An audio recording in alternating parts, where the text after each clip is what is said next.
इतनी महत्ता है। अभी हमने 2 श्लोकों का पारायण किया। पंचम स्कंद का श्लोक है। कल स्वामी जी महाराज के मुखारविंद से इसके पीछे की कथा आप श्रवण कर चुके हैं। इस संदर्भ में निवेदन किया है वेद व्यास जी ने, बताया, अर्थात वेद व्यास जी ने सुखदेव जी को बताया और सुखदेव जी परीक्षित को कह रहे हैं, हे राजन, जहां भगवान की आराधना नहीं होती, जहां भगवत माला पहनाई, तो पुष्प फूल में जो गंध है, ये फूल गंध को दूर नहीं ले जाता। फूल खिल गया, माला बन गई, लेकिन इसके गंध को, सुगंध को सब जगह फैलाने का काम भगवान को आधार मानकर उन्हीं की कथा सुनाने वाले जहां साधु लोग निवास नहीं करते,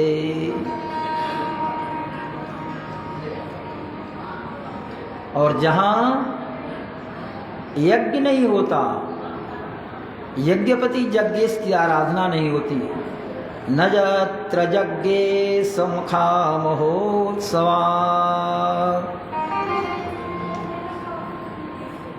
तो यदि वो सुरेंद्र लोक हो अर्थात स्वर्ग भी हो, सुरेश लोकोपि न वही ससेव्यताम्, स्वर्गलोक हो, अमरावती हो, उसका भी परित्याग कर देना चाहिए। यहाँ तो सौभाग्य है, यज्ञ भगवान की भी आराधना होने वाली है, विधियाँ चल रही हैं, तो यज्ञपति यज्ञेश की आराधना भी, भागवत जी की कथा भी, क्या बात है। ऐसा सुंदर सुंदर स्थल आए। उसके पूर्व के श्लोक में कहा गया, अहो अमीशा किमकारी शोभनम, आश्चर्य है, देवता लोग करते हुए कहते हैं, इन मनुष्यों ने कौन सा पुण्य किया है। भगवान की मंगलमयी कथा होती है, भागवत जी की कथा होती है, राम कथा होती है, वहाँ लोग जमीन पर बैठ करके आराम से, इन लोगों ने साधना की है, साधना का फल इनको प्राप्त हो रहा है। प्रथम तो यही पक्ष है कि इन्होंने मनुष्य जीवन धारण किया। देवताओं को सौभाग्य नहीं है कि आकर के बैठेंगे, कथा सुनेंगे। देवता आएंगे, जमीन से एक हाथ ऊपर रहेंगे, जमीन पर बैठ नहीं सकते, जमीन से उनका पैर का स्पर्श नहीं होता। विशेषताएं हैं, आंखें उनकी जो है वो बंद नहीं होती, पलकें गिरती नहीं। ये माला है, इसके पुष्प मुरझा जाएंगे कल तक, लेकिन देवताओं के गले में जो पुष्पों की माला होती है वो पुष्प मुरझाते नहीं, उनके शरीर से श्वेत पसीना नहीं निकलता। ये विशेषता, लेकिन ये भी हिंदी में है और भागवत जी में स्वयं वेद व्यास जी कह रहे हैं कि भगवान उन पर प्रसन्न हो गए। मुकुंद भगवान श्री कृष्ण भगवान उन पर प्रसन्न है, जिन प्रसन्न होकर उन्होंने अर्थात भगवान ने उन लोगों को, भक्तों को भारतवर्ष में भेजा। जय जन्म लब्धम नृषुभारताजिरे मुकुंद सेवो पैकम श्रीभाहिनः। श्री हरि प्रसन्न है। इस तरह से सौभाग्य के लिए निरंतर देवगण तरसते रहते हैं। भारतवर्ष में जन्म लेना साधारण सी बात नहीं, भगवान की महती कृपा का परिणाम है। इसलिए हमारे आचार्य, देखिए आज हम लोग स्वामी जी के साथ जलाहरण यात्रा के लिए गए थे। बंगाल की खाड़ी का जो समुद्र रूप है उसका तो अवलोकन किया था, स्नान भी किया था, लेकिन हिंद महासागर का स्पर्श नज़दीक से जाकर उसके जल का स्नेह भाव ग्रहण करना और उस जल का स्वाद लेने का अवसर प्राप्त नहीं हुआ था। आज जब शोभा यात्रा निकली, पर्याप्त संख्या में भक्त लोग माथे पर कलश लिए, देवियाँ, पुरुष वर्ग भी, स्वामी जी भी थे, दास भी था, सब लोग भगवत कीर्तन करते, स्मरण करते और आगे वादक ध्वनि करने वाले इस क्षेत्र के लोग थे।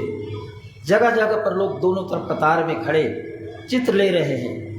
हमें स्मरण है एक समय था और हम लोगों का जो प्रचार पट था उसे कहते हैं बैनर, उस पर श्री लक्ष्मी नारायण महायज्ञ धर्म संसद श्रीमती रामानुजाय नमः आचार्यों का चित्र और कब से कब तक कार्यक्रम है ये सब उल्लिखित। बड़ा आश्चर्य हुआ। एक समय था मैं सोलापुर से चला ट्रेन से, जब तमिलनाडु प्रदेश में प्रवेश किया तो जहाँ जहाँ स्टेशन पर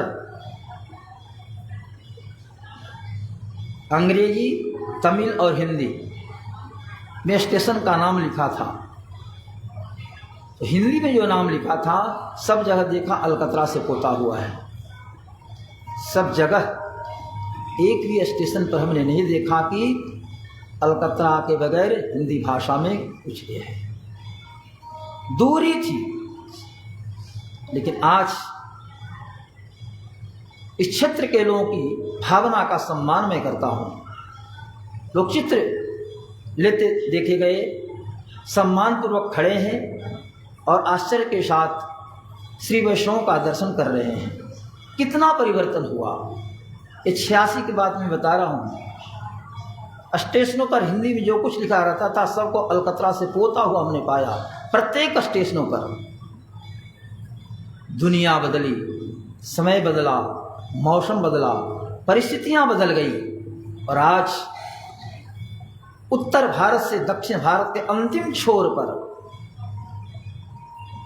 हिंद महासागर के तट पर हम लोग विद्यमान हैं और जहाँ भगवान श्री राम ने साधना की 3 दिनों तक, 3 दिवस तक पंथ मांगते रघुपति सिंधु किनारे, बैठे पढ़ते रहे छंद अनुनय के प्यारे प्यारे। उत्तर में भी एक नाद भी उठा नहीं सागर से, उठी अधीर धधक पौरुष की आग राम के सर से। त्रिदिवसीय यज्ञ अभिप्राय 3 दिनों तक भगवान श्री राम ने यहाँ पर साधना की थी। अरे 3 दिवस तक पंथ मांगते रघुपति सिंधु किनारे, 3 दिवस तक पंथ मांगते रघुपति सिंधु किनारे। बैठे पढ़ते रहे छंद अनुनय के प्यारे प्यारे, बैठे पढ़ते रहे छंद अनुनय के प्यारे प्यारे, बैठे पढ़ते रहे छंद अनुनय के प्यारे प्यारे।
धधक पौरुष की आग राम के सर से, अधीर धधक पौरुष की आग राम के सर से।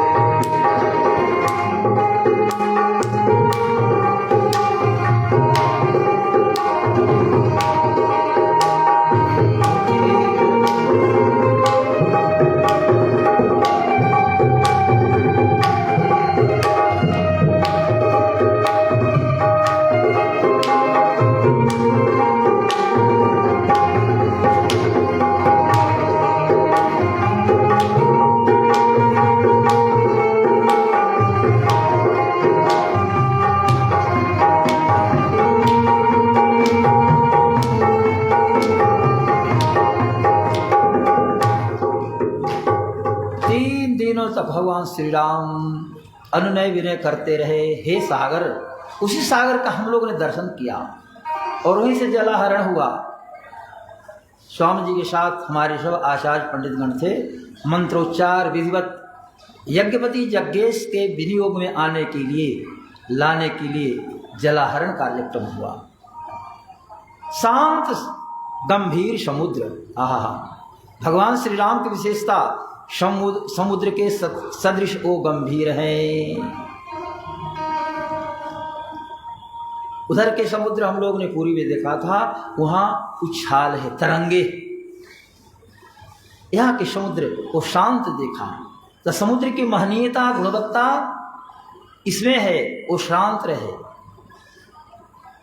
समय समय पर उछाल तरंगे आती अलग बात है, तो शांत गंभीर समुद्र को देखा। भगवान श्री राम उसी प्रकार से हैं जैसे समुद्र की गंभीरता है।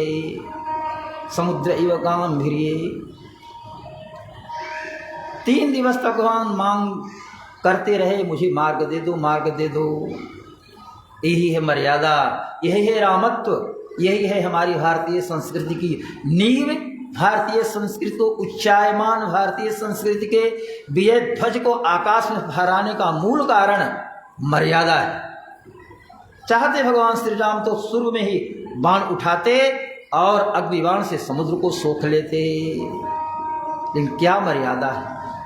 उस आसन पर बैठकर समुद्र से 3 दिनों तक अनुनय विनय करते रहे,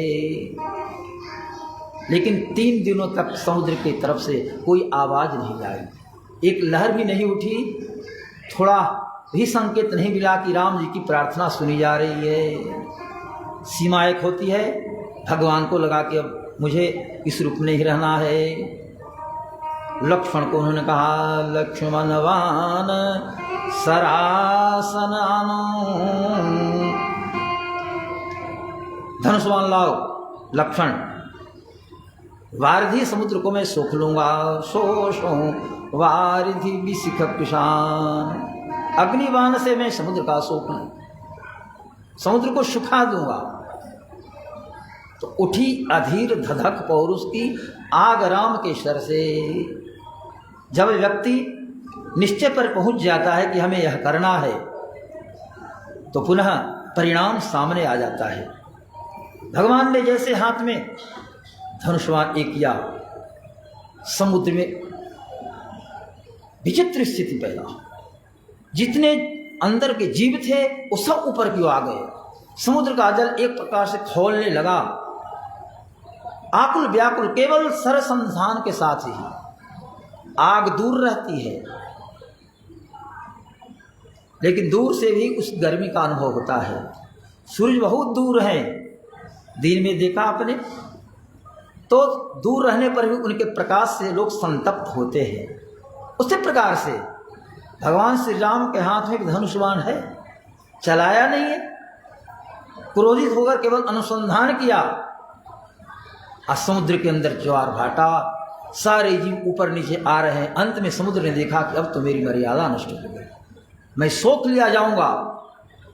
तो सिंधु देह दर त्राहि त्राहि करताया गिरा शरण में, सिंधु देह धर त्राहि त्राहि करताया गिरा शरण में, सिंधु देह धर त्राहि त्राहि करताया गिरा शरण में।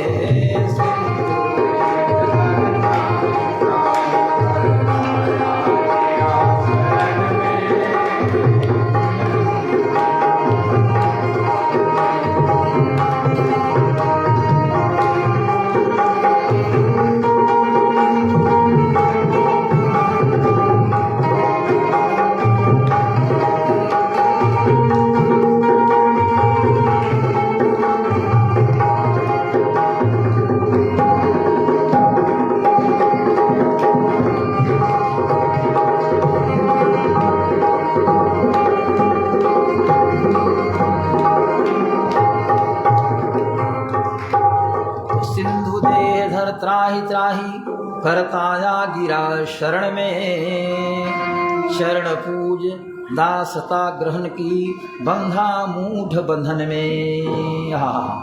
भगवान की यही विशेषता है, एक बार जो कह दे मैं आपका हूँ, बस भगवान अभय प्रदान कर देते हैं। 2 बार 4 बार नहीं कहना है। हे श्री राम मैं आपका हूँ, हे श्री कृष्ण मैं आपका हूँ। सकृत माने एक बार, सकृत देव प्रपन्नाय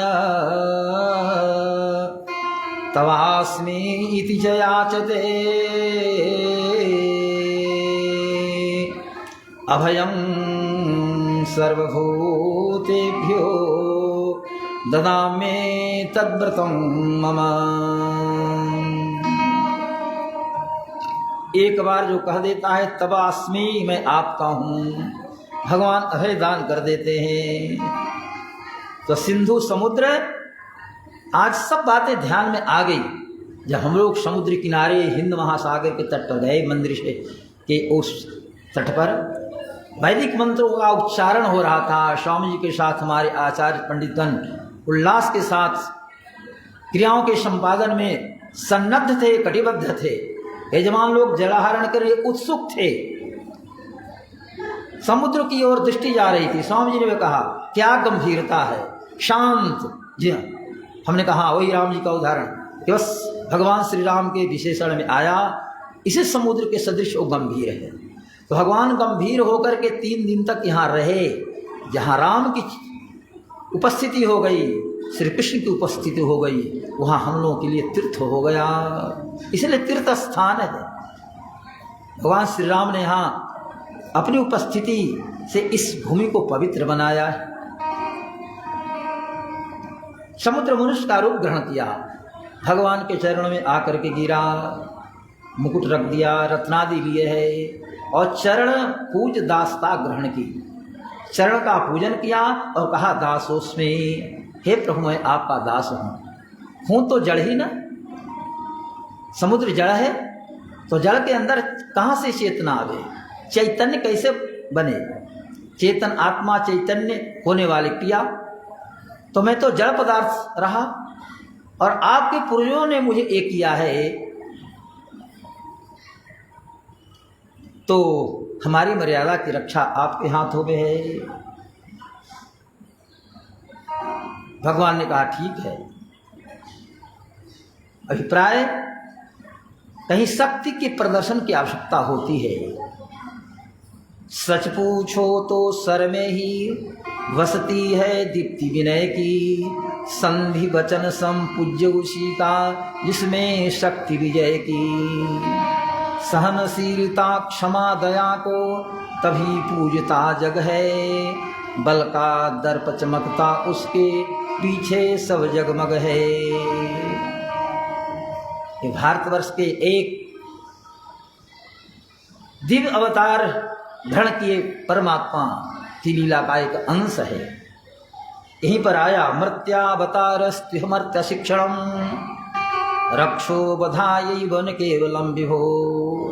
भगवान का रामकृष्ण अवतार जो होता है, भगवान जो मनुष्य बनते हैं वो केवल रावण और कंस के वध के लिए नहीं, बल्कि हमें शिक्षा देने के लिए, आप लोगों को शिक्षा देने के लिए।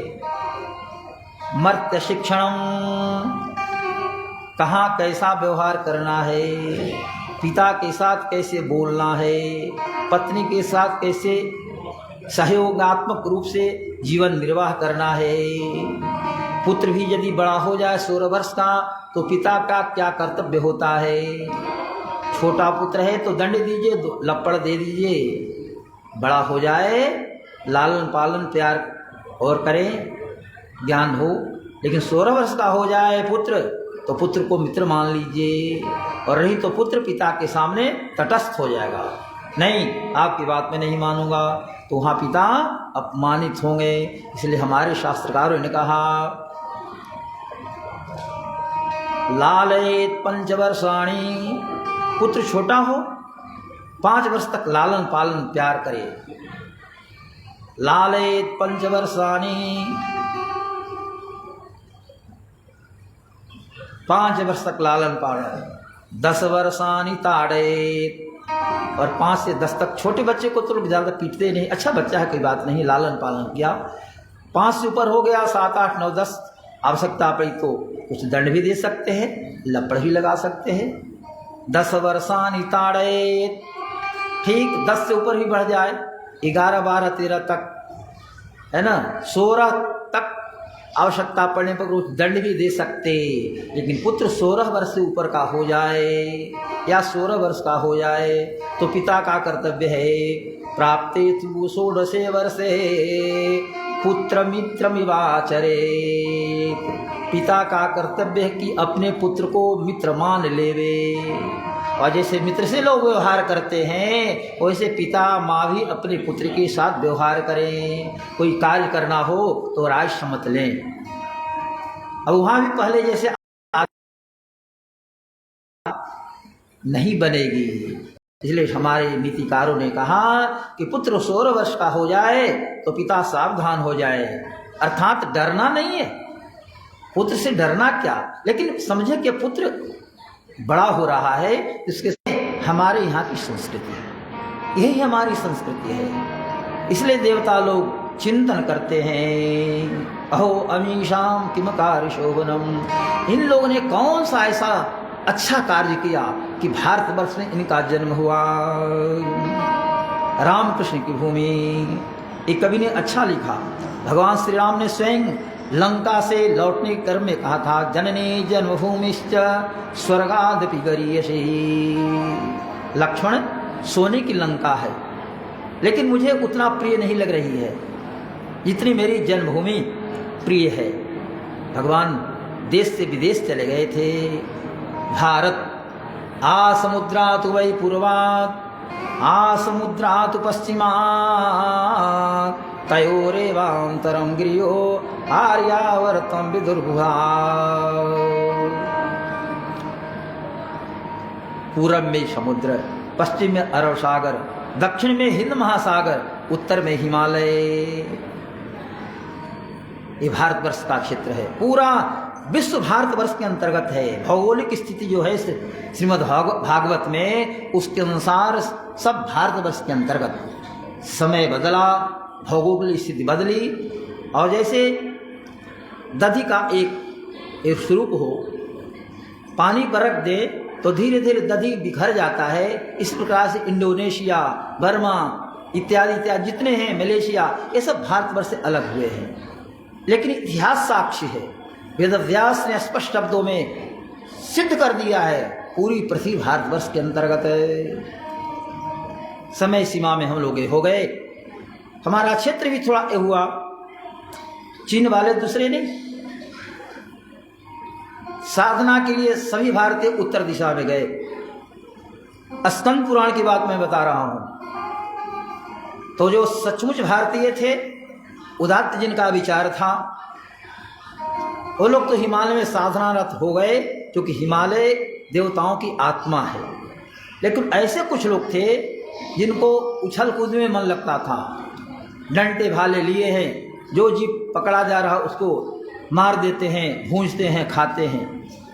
उन लोगों की संख्या कम नहीं थी, थे तो भारतीय ही। वो लोग उछलते कूदते हिमालय क्षेत्र को पार करते करते और उस तरफ चल गए। उनका भोजन न बदला, रहन सहन भी उसी ढंग का, और मन में द्वेष का भाव भी ऐसा ही बना रहा। वो सब भारतीय हैं, चीनवासी। ये स्कंद पुराण में आया है। वो लोग उधर चले गए, वो चीन हो गया, इधर भारत है। लेकिन सब पूरा क्षेत्र हमारे अंदर में था। ये मैं अपनी बात गढ़ करके नहीं बता रहा हूँ। जिनको विश्वास नहीं है, स्कंद पुराण देखें, वो भारतीय हैं। लेकिन आज तथापि हमारा देश आज व्यवस्थित है। कोई भी विश्व का व्यक्ति या विश्व का देश भारतवर्षों आंख नहीं दिखा सकता। इतनी राष्ट्रीयता है, अपने आप में यह देश सक्षम हो गया है। जल क्षेत्र में, नभ क्षेत्र में और स्वयं स्थल क्षेत्र में, तीनों सेनाएं भारतवर्ष की रक्षा के लिए बद्ध परिकर है, सदैव सचेष्ट है। इसलिए विश्व का कोई भी देश भारतवर्ष को वर्तमान में आंख दिखाने की क्षमता नहीं रख रहा है। यह है सौ की एकता का परिणाम। इसलिए लोगों ने गाया, हे जन्मभूमि भारत, हे कर्म भूमि भारत, हे जन्मभूमि भारत, हे कर्म भूमि भारत, हे जन्मभूमि भारत, हे कर्म भूमि भारत,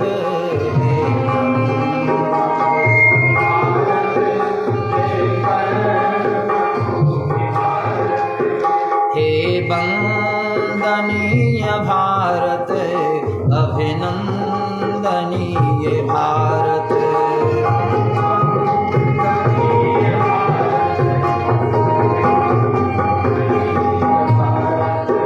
हे वंदनीय भारत, अभिनंदनीय भारत,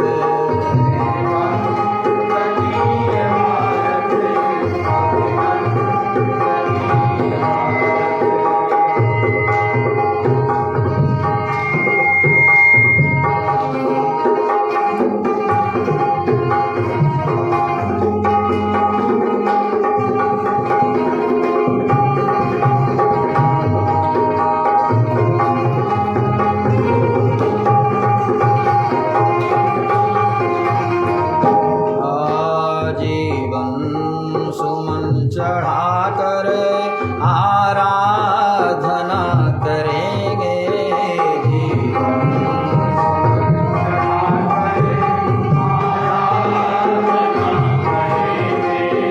जीवन सुमन चढ़ाकर आराधना करेंगे,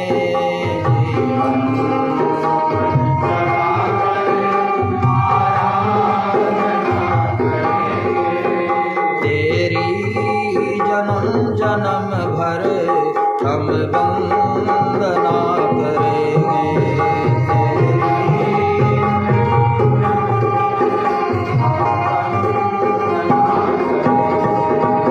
तेरी जन्म जन्म भर हम वंदना करेंगे।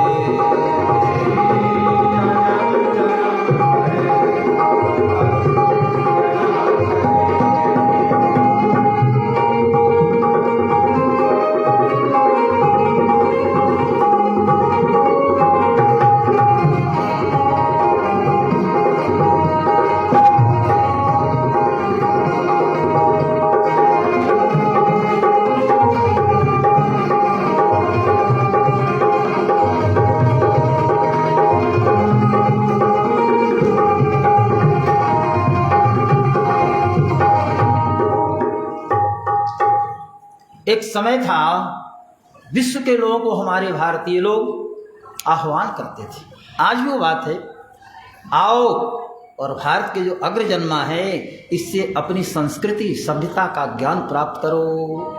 एतद्देश प्रसूतस्य सकाशादग्रजन्मनः स्वं स्वं चरित्रं शिक्षेरन् पृथिव्या सर्वमानवा। पृथ्वी के जितने मानव हैं वो भारतवर्ष में आए और भारतीय लोगों से, यहाँ के संतों से, महात्माओं से, ऋषियों से, आचार्यों से, आचार्य कल्पों से, साधकों से जीने की कला सीखे। जो भी सीखना हो भारतवर्ष के लोग सब कुछ सिखाने में सक्षम हैं। ऐसे भारत माँ को हम नमन करते हैं। महिमा महान तू है, गौरव निधान तू है। महिमा महान तू है, गौरव निधान तू है। महिमा महान तू है, गौरव निधान तू है। महिमा महान तू है,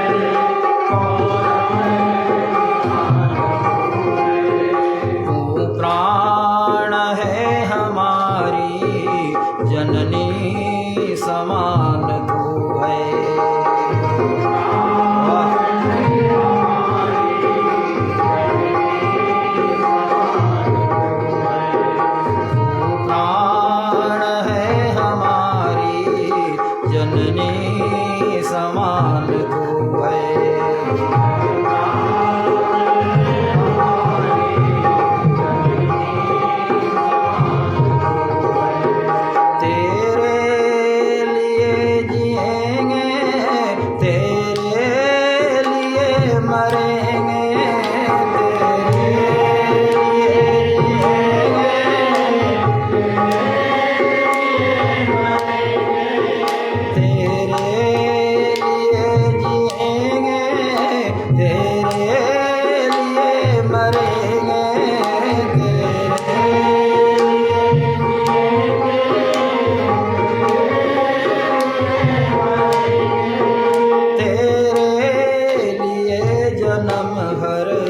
हम साधना करेंगे,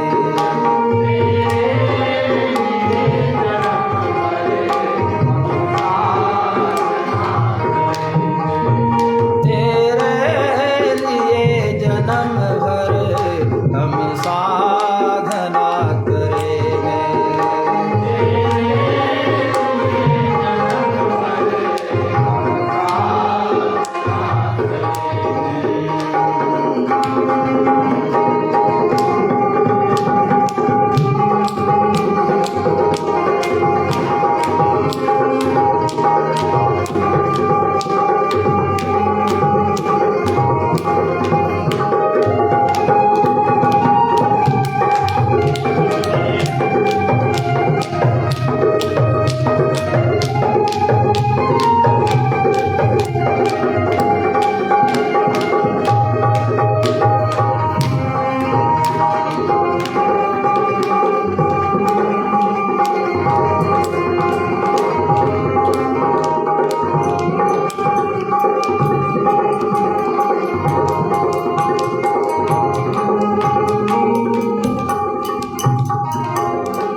कृष्णसारस्तु चरते मृगो जत्र स्वभावतः सगेयो यज्ञो देशः म्लेच्छ देशः ततः परम।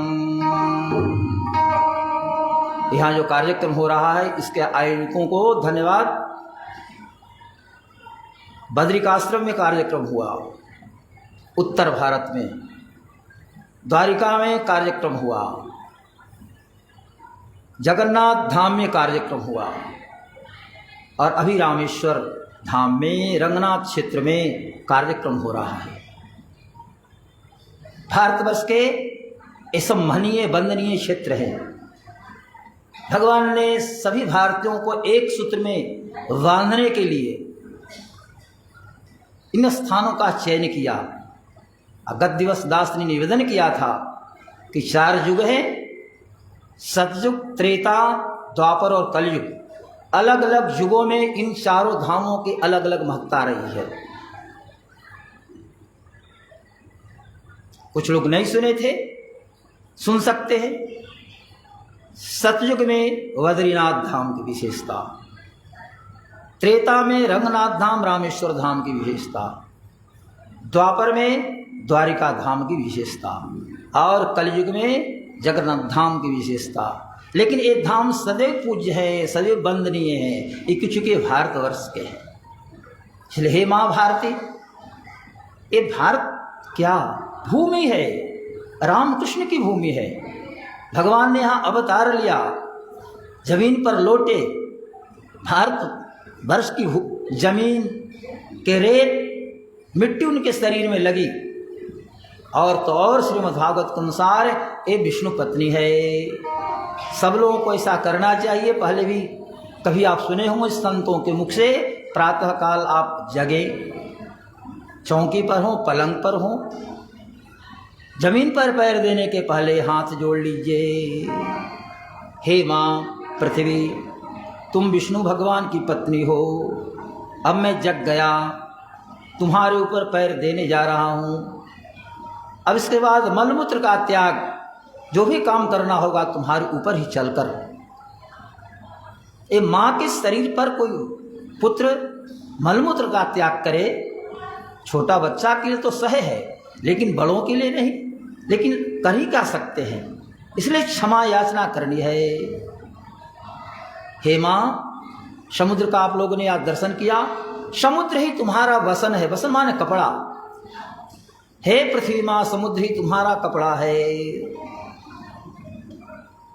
पर्वत ही मुकुट है, तुम भगवान विष्णु की पत्नी हो। माँ, तुम्हारे ऊपर मैं पैर देने जा रहा हूं, क्षमा करना। समुद्र बसने देवी, बसन माने कपड़ा, समुद्र बसने देवी पर्वत स्तन मूर्धनि, स्तन और मूर्धनि ये पर्वत हैं। विष्णु पत्नी क्षमाम देवी, पाद स्पर्श, पाद स्पर्श में करने जा रहा हूं। हे विष्णु पत्नी, तुझे नमस्कार है। विष्णु पत्नी नमस्तुभ्यं पाद स्पर्श क्षमस्व में। फिर पैर रखिए, जो कार्य करना है कीजिए। ये भारत भूमि हम लोग की माँ है। आज समुद्र जी का दर्शन हुआ, बड़ा आनंद आया। सागर की चर्चा हो रही है, सागर से रतन की अंजलि चढ़ा रहा है। आहा, कभी बता रहे थे लोग, किसी दिन जब विशेष उसमें से ज्वार और लहर की स्थिति आती है, तो लहर आती, उसके साथ सीप हैं, मोती हैं, क्या क्या ये समुद्र बाहर की ओर फेंक देता है। जिसका मुकुट हिमालय जग जग मगा रहा है, जिसका मुकुट हिमालय जग जग मगा रहा है, जिसका मुकुट हिमालय जग जग मगा रहा है, जिसका मुकुट हिमालय जग जग मगा रहा है। सागर जिसे रतन की चढ़ा रहा है,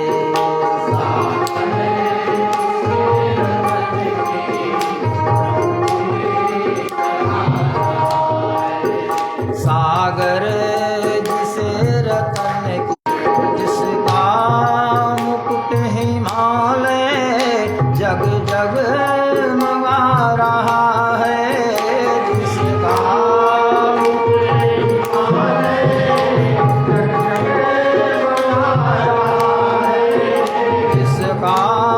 मुकुट हिमालय जग जग मगा रहा है, जिसका हिमालय जग जग मगा रहा है।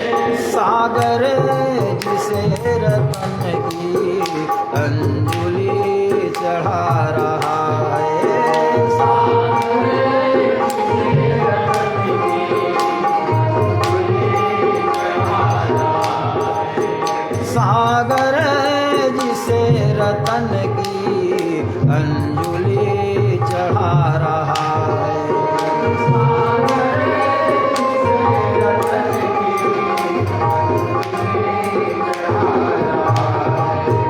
वह देश है हमारा ललकार कर कहेंगे,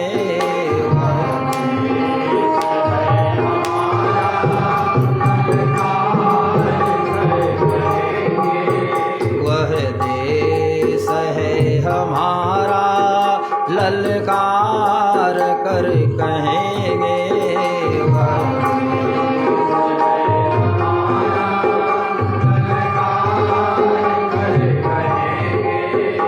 उस देश के बिना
माता की जय।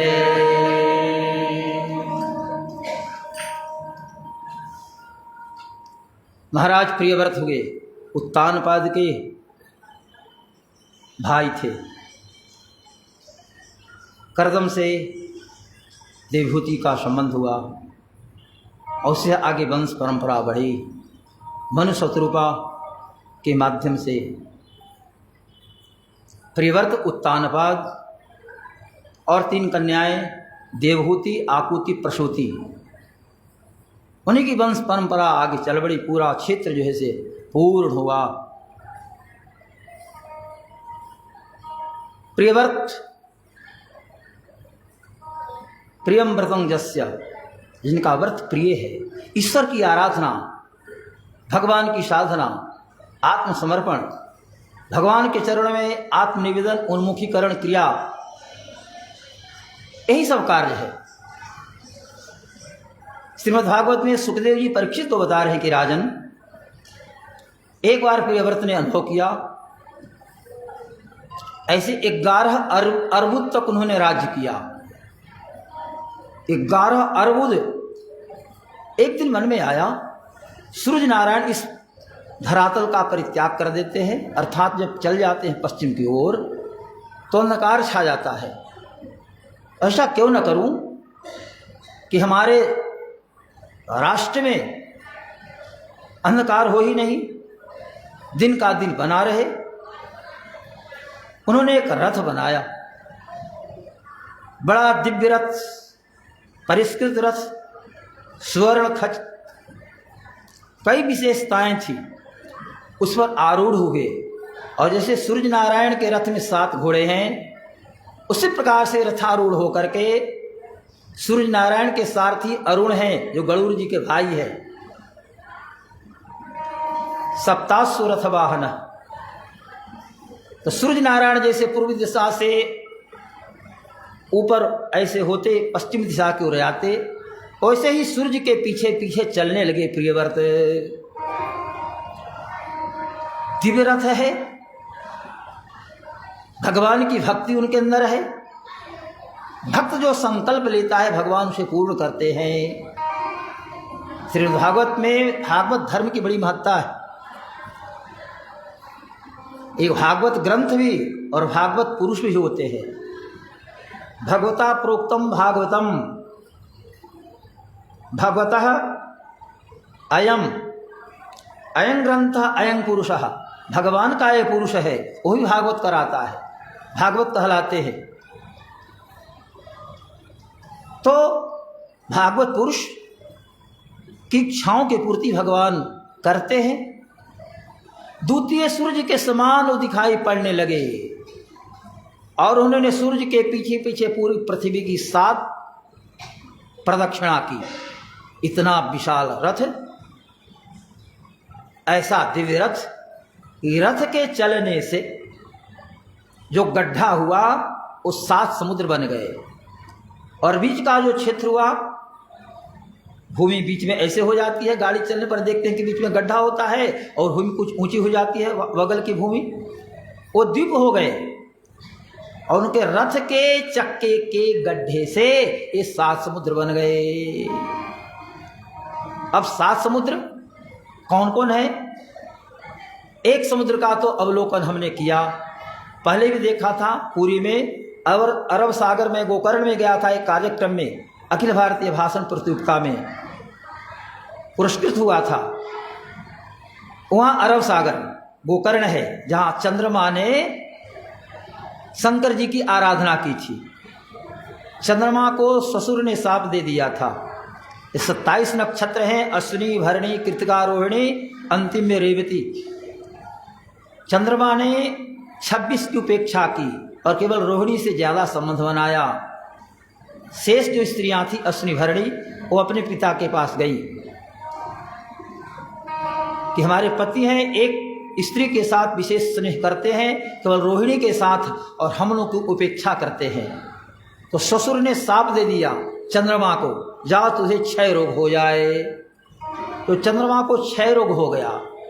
एक कृष्ण पक्ष में देखते हैं, पूर्णिमा को षोडश कला परिपूर्ण चंद्रमा रहते हैं और कृष्ण पक्ष में एक कला प्रतिपद को घट जाती है, दूसरे दिन दूसरी कला, तीसरे दिन 3 कला, 4 कला, इस प्रकार से चतुर्दशी को बस हंसुआ जैसे थोड़ा दिखाई देते हैं। अमावस्या को चंद्रमा का दर्शन नहीं होता है, प्रतिपद को भी दर्शन नहीं होता है, और दूज के चांद शुक्ल पक्ष में पुनः होता है और धीरे धीरे चंद्रमा बढ़ने लगते हैं। तो दूज के बाद तीज, चतुर्थी, पंचमी, षष्ठी, सप्तमी, अष्टमी, इस प्रकार से चंद्रमा की वृद्धि होती है और पूर्णिमा को पुनः पूर्ण हो जाते हैं। तो चंद्रमा को शाप मिला ससुर का, 6 रोग ग्रस्त हो गए। शंकर, गंगा भी है और चंद्रमा भी है। तो ये समुद्र, खारा जल, लोगों ने जल ग्रहण किया, हमने भी आचमन किया ऐसे भी कि नदी या समुद्र के पास जाइए तो 3 बार जल उठाकर माथे पर रखिए, स्पर्श कीजिए, नमस्कार कीजिए और कम से कम 3 चूलू जल लेकर के और मुंह में डाल लीजिए। स्नान न भी करना हो तो 3 बार जल लेकर मुंह में डालिए। अच्युताय नमः, अनंताय नमः, गोविंदाय नमः। ये 3 नामों में अपूर्व शक्ति है। कोई रोगी व्यक्ति है, रोग नहीं भाग रहा है, ये 3 नाम का जप करे। वेद व्यास का कहना है कैसा भी रोग हो, कैसी भी समस्या हो, इन 3 नामों के जप से व्यक्ति रोग रहित हो जाता है। अच्युतात्यम बदाम्य हम, जो भगवान के ये 3 नाम लेते हैं, अच्युत, अनंत और गोविंद। अच्युताय नमः, अनंताय नमः, गोविंदाय नमः। ये 3 नाम लेने वालों के सभी रोग नष्ट हो जाते हैं। वेद व्यास जी का कहना है मैं सत्य कह रहा हूँ, सत्य कह रहा हूँ। अहम सत्यम वदामि नास्ति अत्र पंका कलंक लेशावसरः। शंका का कोई स्थान नहीं है। यह व्यक्ति स्वस्थ होना चाहता है। बहुत लोग आते हैं, डॉक्टर से दिखा रहे हैं स्वामी जी और दवा नहीं लग रही है। डॉक्टर के यहाँ जाते हैं, अल्ट्रासाउंड कराया, सीटी स्कैन कराया, एमआर क्या होता है वो भी कराया, कितने दिनों से दवा चल रही है, लेकिन होना ही है। एक महिला दर्द से परेशान थी, हमने बताया ऐसा करना है और कहा कि अखंड भी करो, हरे राम राम राम हरे हरे, हरे कृष्ण कृष्ण कृष्ण हरे हरे, अखंड भी करो। लेकिन सुन तो गई, घर पर गई, 3 मास के बाद पुनः आई। वैसे ही है, कोई ज़्यादा लाभ नहीं है। हमने कहा कि इसका मतलब कि हमने जो मंत्र बताया तूने मंत्र नहीं जपा और अखंड भी नहीं किया। हमने कहा था कि 91 दिन तक ये आप दो धर्ण महामंत्र है 16 अक्षर का, इसका अखंड 31 मिनट कोई करे अवश्य लाभ होगा। पति खड़े थे वहीं पर, कहे कि नहीं सरकार, एकदम 3 माह से जपती रही है। हमने कहा कि मैं आपसे नहीं पूछ रहा हूँ, मैं महिला से पूछ रहा हूँ। तो जी ना, हम तो साथ रहते ना, रोज ये जपती थी, रोज ये अखंड करती थी। हम देखिए, पुनः मैं आपसे निवेदन कर रहा हूँ, आप पुरुष हैं, आप असत्य बोलने वाले, महिलाओं से ज़्यादा पुरुष झूठ बोलते हैं। गोस्वामी जी ने तो लिख दिया कि महिलाएं ज़्यादा झूठ बोलती है।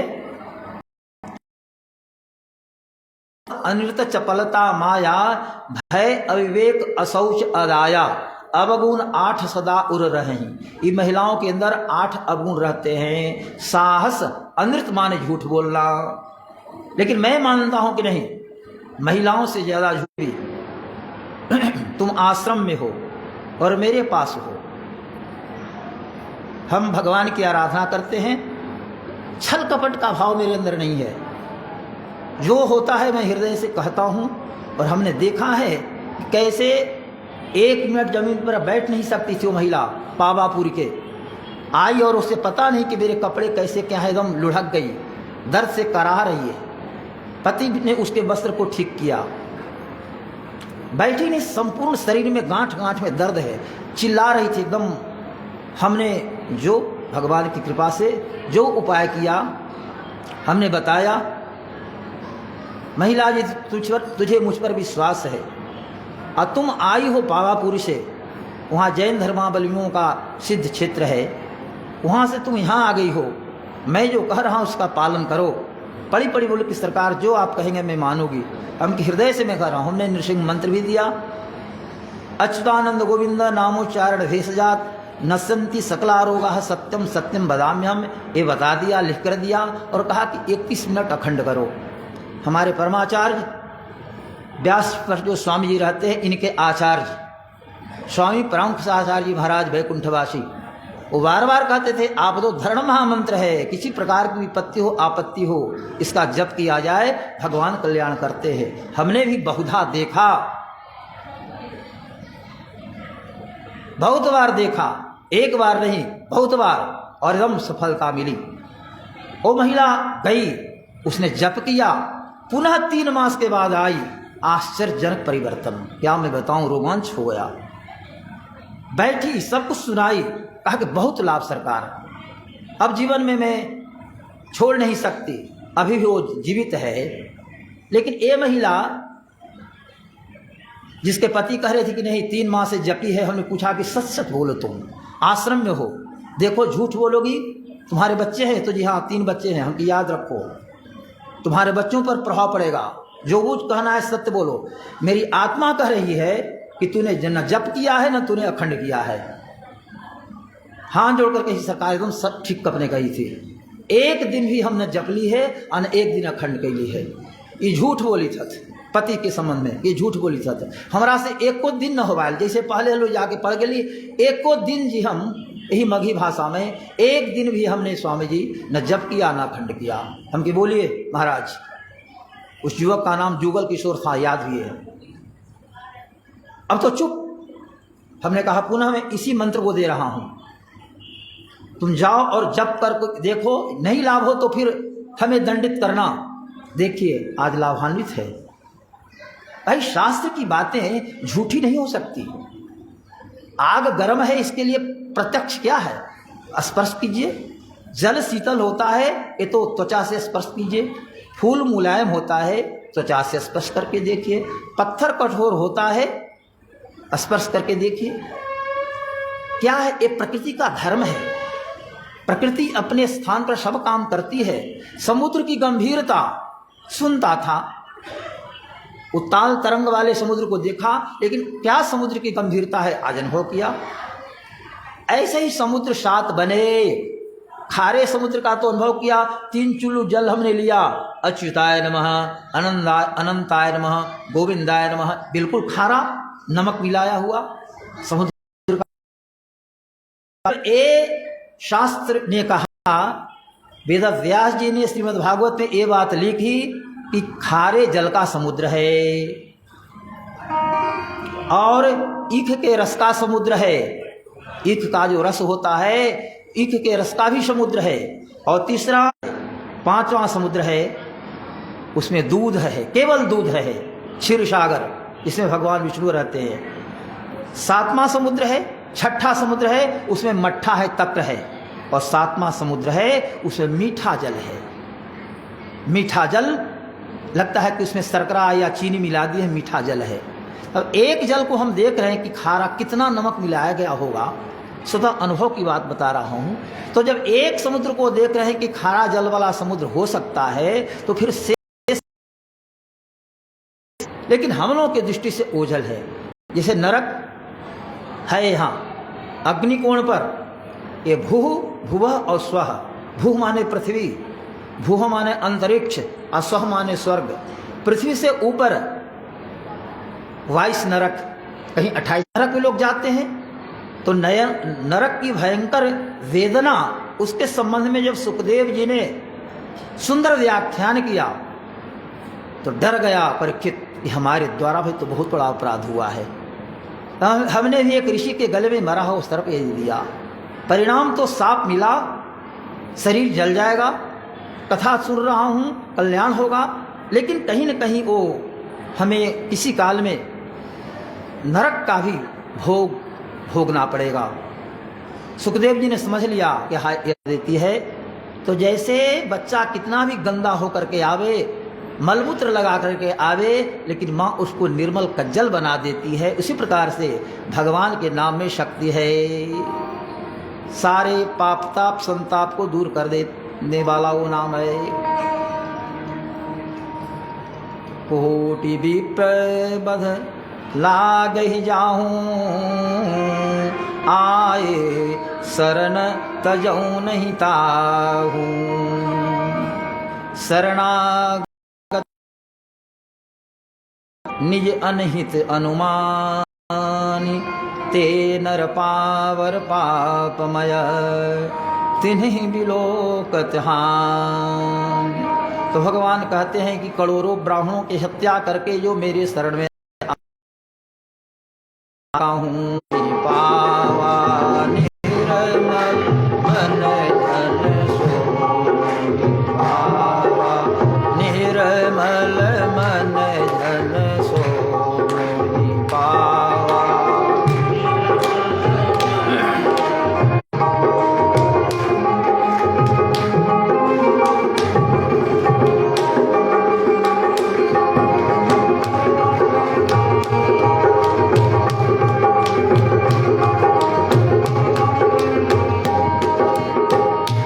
का ये वचन है, निर्मल मन चाहिए। और निर्मल मन हो कैसे सकता है? हम चाह लें मन निर्मल हो जाएगा? नहीं, वो माँ की कृपा से। माँ जानकी जी हैं, जनक सुता जग जननी जानकी, अतिशय प्रिय करुणा निधान की। जनक सुता जो जानकी जी हैं, उनके चरणों में मैं वंदन करता हूँ। उनकी कृपा से निर्मल बुद्धि होगी, ताके जुग पद कमल मनाओ, ताके जुग पद कमल मनाओ, ताके जुग पद कमल मनाओ, ताके जासु कृपा निर्मल,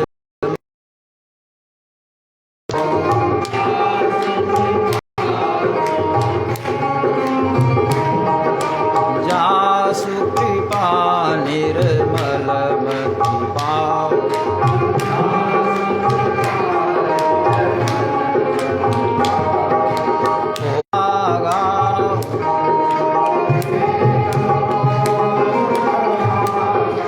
तव रघुनाथ चरण अनुरागा,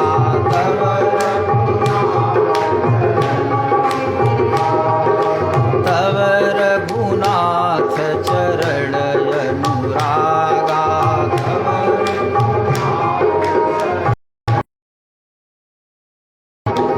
होय विवेक मोह भ्रम भागा,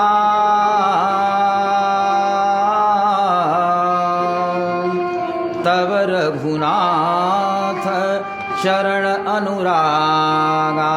गा दें तो राग अनुराग में बदल जाएगा। मैं नहीं कहता कि परिवार को छोड़ दीजिए, बच्चों को छोड़ दीजिए, पत्नी को छोड़िए, मकान को छोड़िए, दुकान को छोड़िए, जमीन को छोड़िए, सब रहे तुम के साथ है, उसमें कुछ अंश भी परमात्मा के चरणों में लगे। राग को अनुराग में आप बदल लें। जैसे अर्जुन के सामने विषाद की समस्या आ गई, पहले भी आपने सुना, गुरुजनों को देखकर इन पर बाण चलाना पड़ेगा, मारना पड़ेगा, भीष्म पितामह बन जाता है। और राग भी जब भगवान के चरणों की मोड़ दिया या राग को, तो राग अनुराग बन जाता है। होय विवेक मोह भ्रम भागा, अतव रघुनाथ चरण अनुराग। कृपा हो गई तो शास्त्रों की बातों पर आपको विश्वास होगा। तो 7 समुद्र बने और बीच का जो क्षेत्र था वो द्वीप बन गया। हम लोग जम्बू द्वीप में है। संकल्प में आज बोला गया जम्बू द्वीपे भारतवर्षे हिंद महासागर। तो देखिए 7 द्वीप बने, जम्बू द्वीप, प्लक्ष द्वीप, सालमली द्वीप, कुश द्वीप, क्रौंच द्वीप, शाकत द्वीप और पुष्कर द्वीप। तो जम्बू द्वीप में खारे जल का समुद्र है। हम लोग जम्बू द्वीप के वासी हैं। हम लोगों के जिम्मे एक और कुश जो द्वीप है उसमें घी का समुद्र है। क्रौंच द्वीप है, उसमें दूध का समुद्र है। शाकत द्वीप मट्ठा का समुद्र,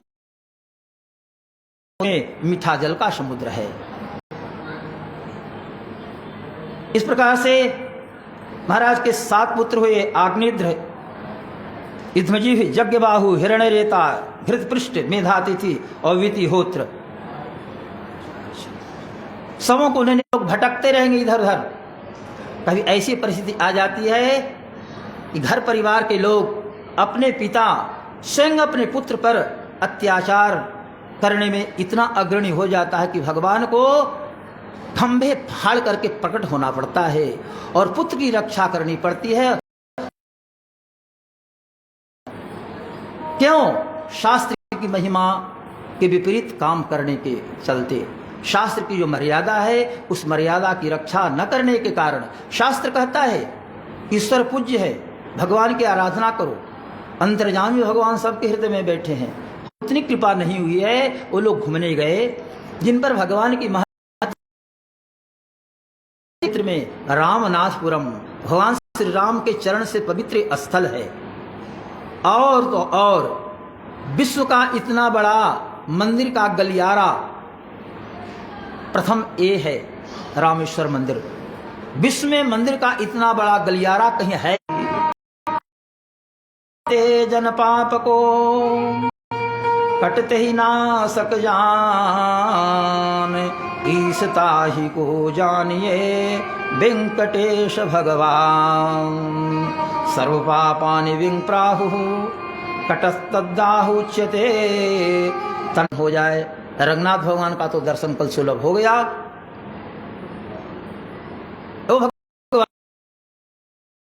मतलब कि दिव्य क्षेत्र है, 21 किलोमीटर पहाड़ पर भगवान विद्यमान है, कली नायक है, सब कुछ देते हैं जो चाहिए जो मांगे, धन जन संतान विद्या बुद्धि वैभव सब कुछ बालाजी देते हैं। कलो वेंकट नायक, जो त्रेता में राम थे, द्वापर में कृष्ण थे, वही वर्तमान में कलयुग में अर्जुन को भगवान ने ज्ञान दिया था, मेरी शरण में आ जाओ।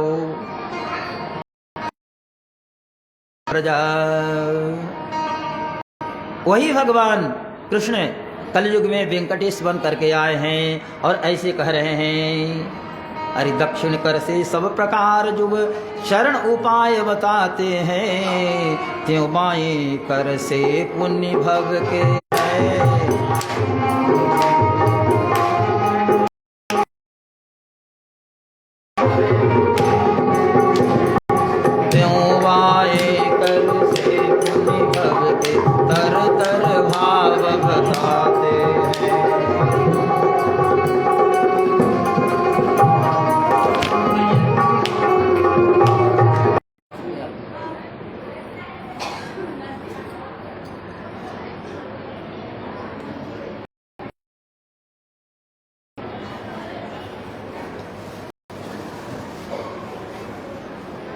महाराज की जय, सनातन धर्म की जय।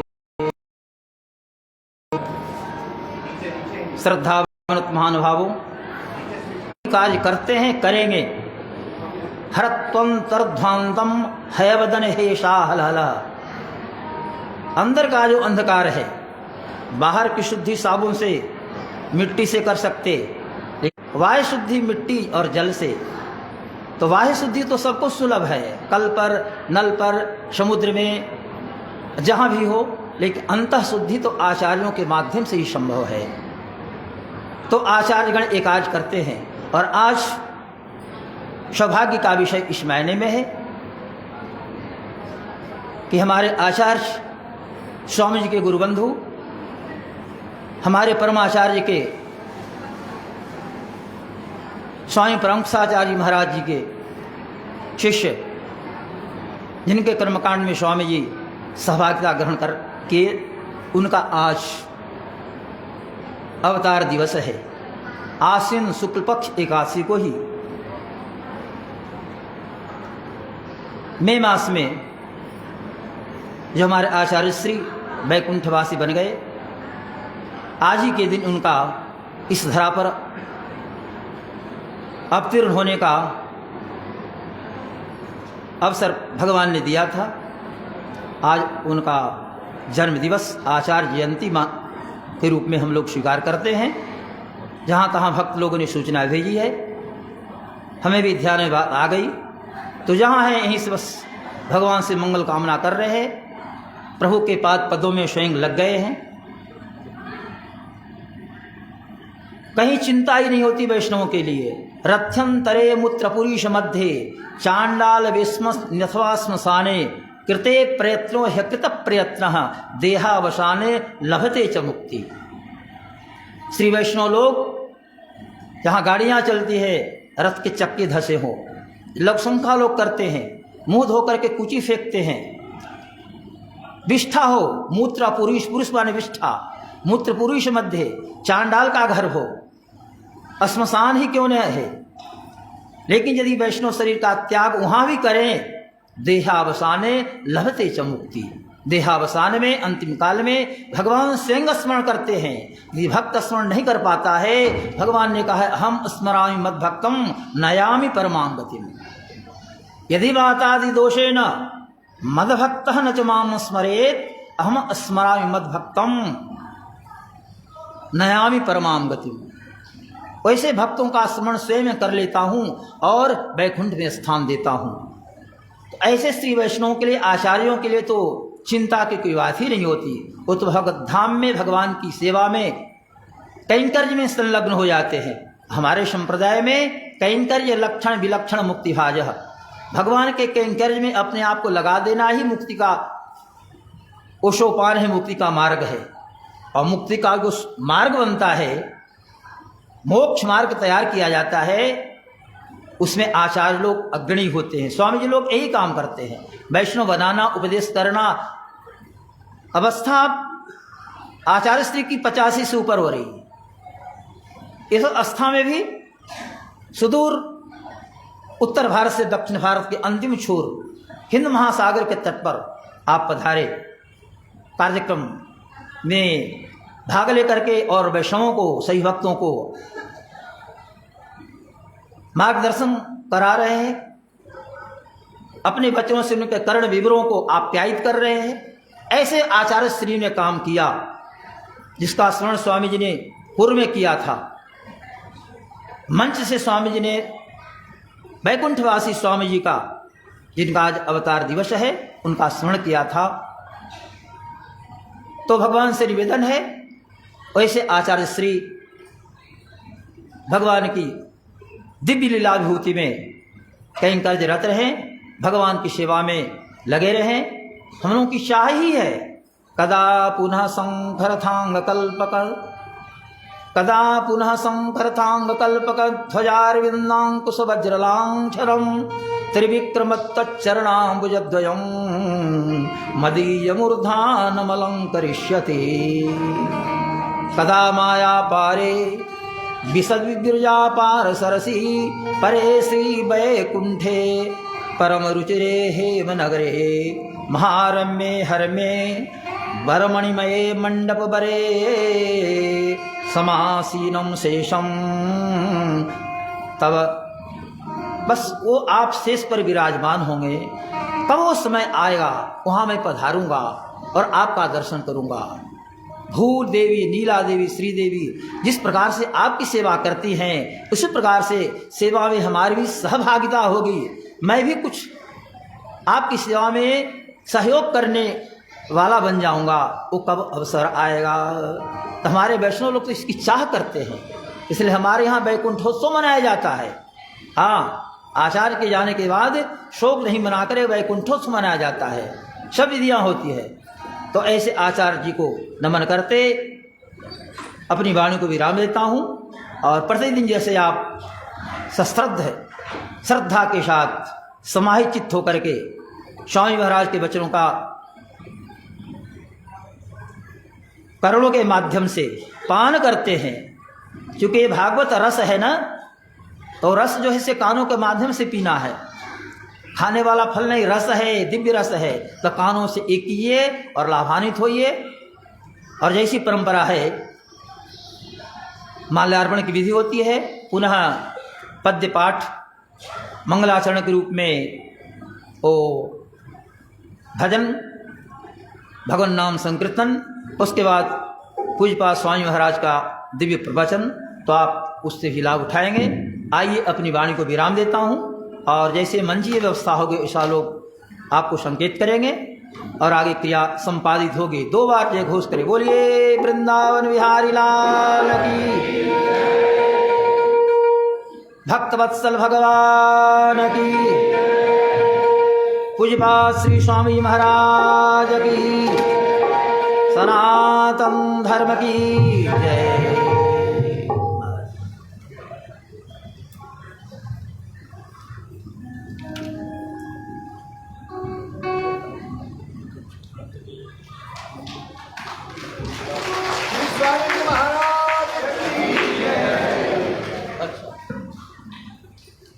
अरविंद जी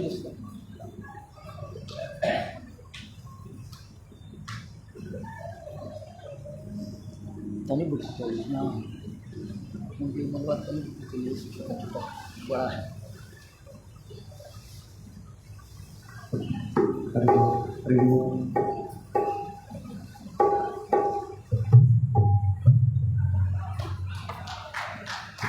स्वामी जी महाराज की जय, श्री स्वामी जी महाराज की जय। 56 रखे।